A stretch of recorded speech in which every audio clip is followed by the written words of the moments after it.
राम राम जी। आम आदमी पार्टी में घमासान मचा हुआ है।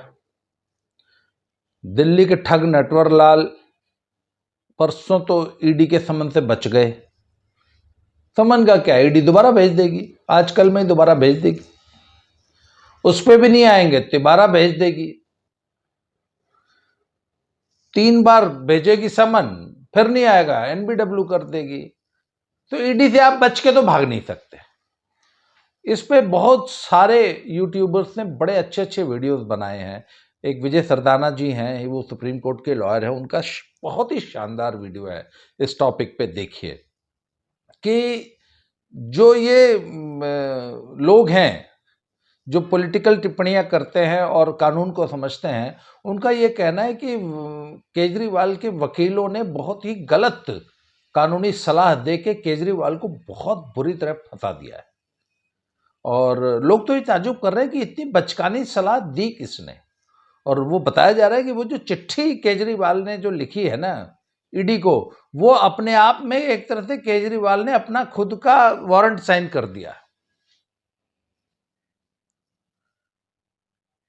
वो इतनी बड़ी ब्लंडर है, political blunder as well as judicial blunder. होता है कि आपने तो खुद ही सारी बातें उस चिट्ठी में स्वीकार कर ली है। चिट्ठी में केजरीवाल ने लिखा है कि भैया मैं कैंपेन करने के लिए जा रहा हूं और मेरे बिना इस पार्टी का कैंपेन नहीं होता, मैं तो बहुत इंपॉर्टेंट आदमी हूं। तो उन्होंने कहा भाई यही तो हम भी आपसे पूछ रहे हैं कि आप इस पार्टी के कन्वीनर हो, गोवा में भी आप ही कैंपेन कर रहे थे, इस चिट्ठी में आपने स्वीकार कर लिया जी आप ही नंबर 1 स्टार कैंपेनर हैं। तो आप ये बताइए गोवा में जो खर्चा हुआ वो कहाँ से आया? कन्वीनर साहब एंड कैंपेनर साहब, आम आदमी पार्टी के कन्वीनर हो ना तुम। कन्वीनर मतलब जैसे बाकी पार्टियों का राष्ट्रीय अध्यक्ष होता है, तो यहाँ कन्वीनर है इन्होंने बना रखा। तो mister convener and mister campaigner, star campaigner, बताओ तो सही, एक जो प्रचार करने जाते थे गोवा में, इतना खर्चा किया, कहां से आया? उस खर्चे की ही तो मनी ट्रेल हमें चाहिए। फिर सबसे बड़ी बात है, केजरीवाल ने पूछ लिया कि हम दिल्ली के मालिक हैं, हमें कैसे बुला लिया, किस हैसियत से बुला लिया? उसने बोला कि जिन लोगों ने ये चिट्ठी लिखवाई है उन्होंने बिल्कुल भी कानून का नॉलेज नहीं है उनको, कि भैया ये ईडी एक संवैधानिक संस्था है, कानून में संसद में कानून पास करके इसको जुडिशियल पावर्स दी गई हैं। वो किसी को भी किसी केस के सिलसिले में पूछताछ करने के लिए, सबूत जुटाने के लिए, जांच में सहयोग करने के लिए किसी भी व्यक्ति को समन करके बुला सकती है, वो चाहे फिर मुख्यमंत्री हो, चाहे वो कितना ही बड़ा ईमानदार हो। तो आप पूछ रहे हो किस हैसियत से बुला लिया? फिर आप ऐसी बचकानी, मतलब आपको याद होगा जब संजय सिंह ने कोर्ट में वो राजनीतिक बयानबाजी, भाषणबाजी करने की कोशिश की थी, संजय सांड ने, जिसको हम लोग संजू सांड भी बोलते हैं, जो वही टिकट ब्लैक करने वाला, सुल्तानपुर के सिनेमा हॉलों में टिकट ब्लैक करता था, ऐसा लोग बताते हैं पुराने टाइम के। तो वो जब उसने कोर्ट के सामने जो है वो पॉलिटिकल बयानबाजी करने लगा, तो जज ने बहुत बुरी तरह हड़काया था कि चुप, ये बदतमीजी यहाँ नहीं चलेगी, ये कि तुम्हारी रैली नहीं हो रही है, पॉलिटिकल कोर्ट है ये, ऐसे बदतमीजी करोगे तो आज के बाद जो है वो वीडियो कॉन्फ्रेंसिंग पे तारीख करूंगा तुम्हारी, तुमको यहाँ बुलाना बंद कर दूंगा। तो एकदम चुप हो गया था बेचारा संजय सिंह। तो ये पॉलिटिकल बयानबाजी करने लग गया कि साहब बीजेपी के कहने पे आपने मुझे समन किया है। खैर वो सब पुरानी बातें हो गई हैं। कुल मिला के दिल्ली के ठग नटवर लाल का गिरफ्तार होना तय है। अब बहुत सारी बातें ये भी हो गई, हालांकि ये भी ये पुरानी बात हो गई कि अगर ये दिल्ली का ठग नटवर लाल अगर जेल चला गया तो इसकी जगह मुख्यमंत्री कौन होगा? तो इस पर भी बहुत सारे टिप्पणीकारों ने बहुत सारी वीडियोस बनाई हैं, आप देख सकते हैं उस पर। वो कहते हैं कि इसने क्या किया कि जानबूझ के 4-5 लोगों को पहले अंदर अंदर जो है उकसा दिया है कि तेरे को बना देते हैं, उसको भी बोल दिया तू बन जा, उसको भी बोल दिया। जब 4-5 उम्मीदवार इसने पहले खड़े कर दिए, फिर मीटिंग बुलाई और उस मीटिंग में वो पांचों लड़ पड़े आपस में। पांचों को ये लगता था कि मुझे तो अरविंद का समर्थन प्राप्त है, जबकि पांचों को अरविंद ने ही खड़ा किया था। इसकी स्ट्रेटेजी ये थी कि जब ये 4-5 लड़ पड़ेंगे तो हम बोलेंगे यार चलो एक काम करो, तुम लोग लड़ो मत, हम तुम्हारी भाभी को ही सीएम बना देते हैं। लोग बताते हैं कि ये स्ट्रेटेजी ये पहले पंजाब में भी अप्लाई कर चुका है। ये कुमार विश्वास ने कहीं बताया हुआ है कि ये कुमार विश्वास ने बताया कि इसने पंजाब में भी ऐसे ही 4-5 सीएम चेहरे जो है खड़े कर दिए और सबको बोला कि जब ये आपस में लड़ेंगे तो कुमार विश्वास तुम मेरा नाम प्रस्ताव कर देना कि चलो फिर अरविंद को बना देते हैं, क्योंकि तुम्हारी तो कंसेंसस आपस में बन नहीं पा रही।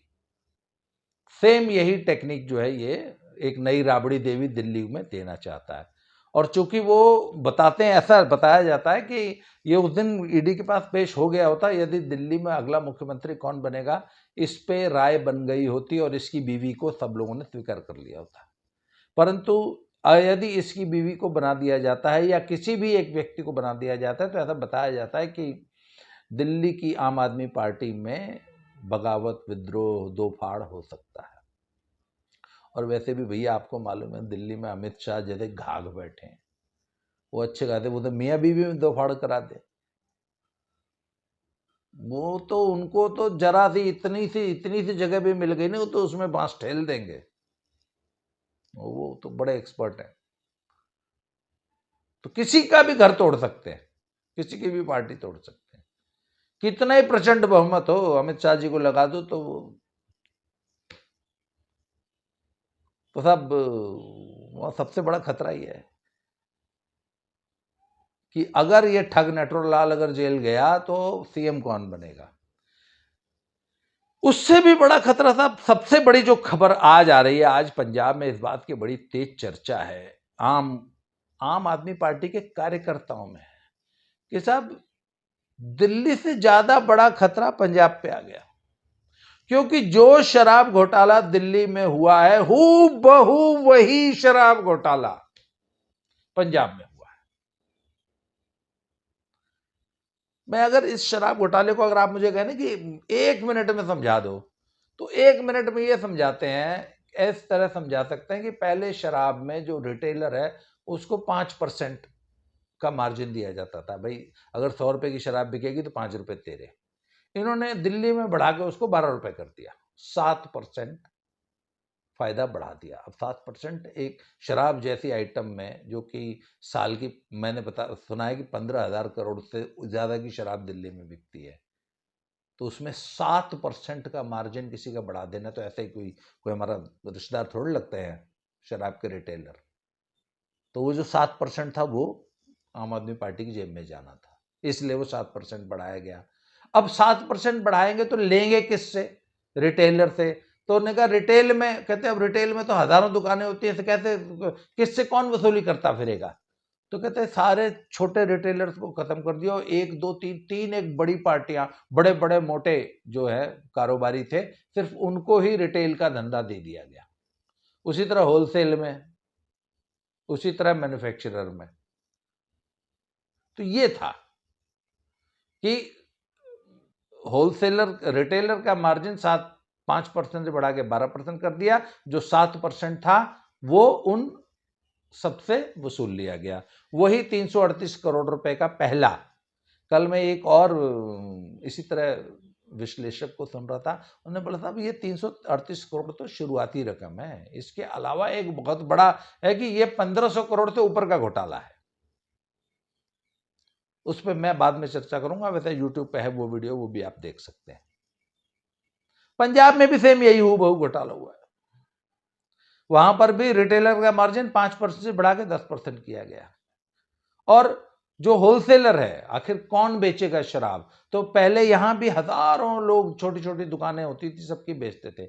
वो सिस्टम खत्म करके पंजाब में एक व्यक्ति को, सिर्फ एक व्यक्ति को, उसको L1 बोलते हैं, एक व्यक्ति को ही पूरे पंजाब का रिटेलर बना दिया गया। उसी की सब दुकानें होंगी, जिससे कि उससे वसूली करना आसान रहे। मैं आपको याद दिलाऊं, यूपी में भी पहले यही सिस्टम था। ये पौंटी चड्डा वाला जो गिरोह था, ये पूरा MP, यूपी, राजस्थान में ये जो पौंटी चड्डा इतना बड़ा आदमी बना था, ये कैसे बना था? ये शराब का ये व्यापारी था। तो यूपी में भी पुराना सिस्टम यही था कि हर जिले में बड़े बड़े ठेकेदार होते थे। अब पॉन्टी चड्डा का इतना बड़ा नेटवर्क था, उसने पूरी यूपी, पूरा एमपी, पूरा राजस्थान, पूरा हरियाणा, पूरा पंजाब, पॉन्टी चड्डा की शराब बिकती थी, क्योंकि हर जिले में उसी उसी के ठेके होते थे। तो राजनाथ सिंह जी आज से करीब 20 साल पहले जब ये मुख्यमंत्री हुए थे, तो ये नई एक्साइज पॉलिसी यूपी में लेके आए थे, और उसमें उन्होंने कहा कि जिले का कोई होलसेलर नहीं होगा, शराब माफिया को शराब हम बेचने ही नहीं देंगे, कोई शराब माफिया नहीं होगा। कहते ये मान लीजिए पूरे यूपी में मान लीजिए 10,000 दुकानें हैं, तो हर दुकान के लिए आप टेंडर डाल सकते हैं, कोई भी आदमी डाल सकता है, कोई भी छोटा सा किराना दुकानदार, कोई आम आदमी, कोई भी गरीब गुरबा, 1,000, 1,500, 2,000 या 3,500 रुपए उसकी वो एप्लीकेशन फीस होती थी। एप्लीकेशन लो, एप्लीकेशन भरो, डाल दो, जिसकी लॉटरी निकल आएगी उसको दुकान दे देंगे। तो अब शराब माफिया का तो पूरा अस्तित्व भी खतरे में आ गया। तो शराब माफिया ने क्या किया कि एक एक दुकान पे शराब माफिया ने 1,000 एप्लीकेशन डलवा दी। इसके बावजूद आम आदमी ने भी 100, 200, 400 एप्लीकेशन डाली। मान लीजिए 1,500 एप्लीकेशन एक दुकान, हर दुकान के लिए अलग एप्लीकेशन पड़ती थी।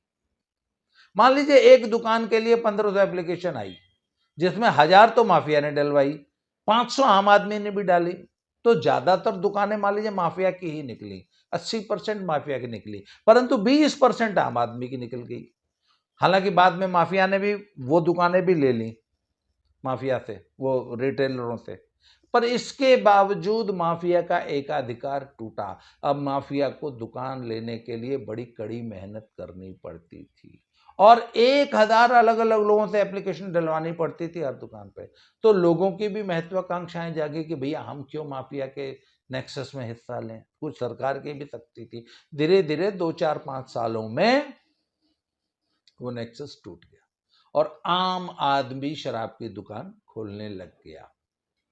उसमें फिर बाद में दोबारा मायावती जी आ गई और बहुत हुआ, और उसके बाद पॉन्टी चड्डा ने बड़ी कोशिश की, बहुत पैसे ऑफर किए मायावती जी को कि आप ये नया वाला सिस्टम बंद करके पुराना वाला सिस्टम लागू कर दो। वैसा सुना गया है कि मायावती जी उसके लिए तैयार भी हो गई थी, पर उसमें क्या था कि रामपुर डिस्टिलरीज जैसे बड़े बड़े जो डिस्टिलर्स थे, शराब बनाने वाली, ये जो चीनी मिलें जो शराब बनाती हैं, ये बड़े बड़ी डिस्टिलरीज थी, ये आ गए कूद के। उन्होंने कहा नहीं साहब, ये सिस्टम बहुत अच्छा है। एक तो डिस्टिलरीज की शराब अच्छी बिक रही थी और शराब की क्वालिटी अच्छी थी। तो मैंने सुना है कि जो जो पैसा ये Ponty Chadha and party offer कर रही थी, उससे ज्यादा पैसा डिस्टिलरीज ने ऑफर कर दिया कि इतना पैसा आप हमसे ले लो, पर ये पुराना सिस्टम चलने दो। आज भी यूपी में वो पुराना सिस्टम चलता है, जिसमें आज माफिया का वर्चस्व ऑलमोस्ट तोड़ा जा चुका है। उसके बाद उस सिस्टम को मैंने सुना है बहुत सारे अन्य राज्यों ने भी फॉलो किया।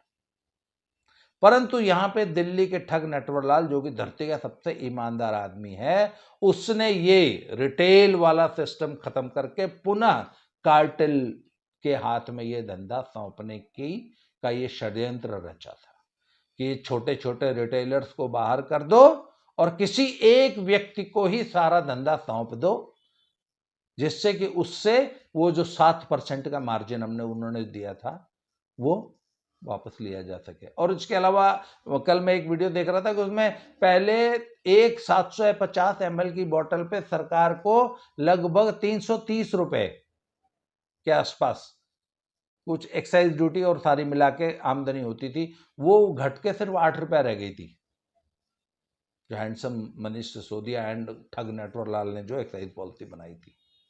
कुछ कुछ ऐसी पॉलिसी इन्होंने पंजाब में भी बना रखी है, और पंजाब में भी ईडी के छापे पड़ने शुरू हो गए। आज से 3 दिन पहले वो मोहाली के एमएलए पे जो छापा पड़ा था वो यही था।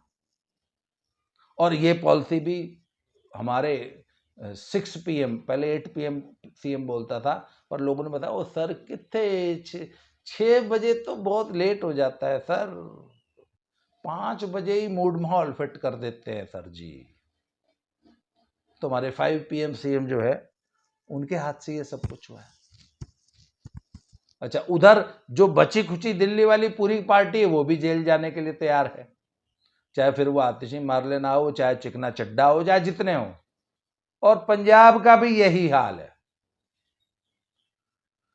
पंजाब में भी भगवंत मान साहब का और पंजाब गवर्नमेंट का भी कभी भी नंबर आ सकता है जेल जाने का, क्योंकि इन्होंने भी वही सेम घोटाला कर रखा है। अच्छा, मान लीजिए ये बाद की बात है, मान लीजिए चलो 5 PM CM जो कठपुतली CM है वो जेल चला गया, या पंजाब में भी हो गया, तो आखिर अब आम आदमी पॉलिटिकल सर्कल्स में चर्चा ये है कि आम आदमी पार्टी का भविष्य क्या है। तो पंजाब में एक बात तय है कि अगर नटवर लाल दिल्ली में गिरफ्तार हुआ तो पंजाब की आम आदमी पार्टी दिल्ली वाली आम आदमी पार्टी से टूट के अलग हो जाएगी, एक नई पार्टी बन जाएगी जिसका नाम होगा पंजाब आप।